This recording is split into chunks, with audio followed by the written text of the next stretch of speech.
টাঙ্গাইলের শহর থেকে গ্রাম সবখানে এখন চলছে প্রতিমা তৈরির কাজ। কাঠামো গড়ার পর মাটির প্রলেপ দিয়ে খোদাই করা হচ্ছে দেবীর অবয়ব, মা দুর্গা থেকে মহিষাসুর। প্রতিটি চরিত্র যেন নতুন প্রাণ পাচ্ছে শিল্পীর হাতের ছোঁয়ায়। এমন ব্যস্ততা দিবারাত্রির।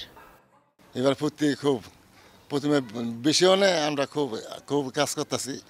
রাতের দিনে 24 ঘন্টার সময় কাজ করতেছি। গতবারের তুলনায় এবার আমাদের 2-3টা ঠাকুর বেশি আছে, খুবই চাপের মধ্যে আছি। ফাটাগুলা জুড়াইতে হয়, 2 মিটার করে হয়, চাপটা মাটি বাড়াইতে হয়, ঠাকুরে ভন্না ভরি, কলকা উঠাই, সোনালু রূপালু দেই। 24 বছর ধরে কাজ করি, মূর্তি কাজ করি। তো গত বছর তুলনায় এই বছর ভালো পজিশনে আছি। এইভাবে যদি থাকে তাহলে আমরা বেশ ভালোভাবে কাজ করে খাইতে পারবো।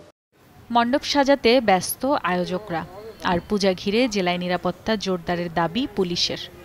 আমরা আশা করছি যে গত বছরের তুলনায় এবছর পূজা আরও সুষ্ঠু এবং নির্বিঘ্নে সম্পন্ন হবে। সংশ্লিষ্ট পূজা মণ্ডপের যে নিরাপত্তা, সেই নিরাপত্তার বিষয়ে আমরা সর্বোচ্চ সজাগ আছি এবং প্রত্যেকটি জায়গায় যাতে সিসি ক্যামেরা, সংশ্লিষ্ট যে সমস্ত নিরাপত্তার প্যারামিটারগুলো আছে সে বিষয়গুলো নিয়ে খুব খোলামেলা আমরা আলাপ আলোচনা করেছি।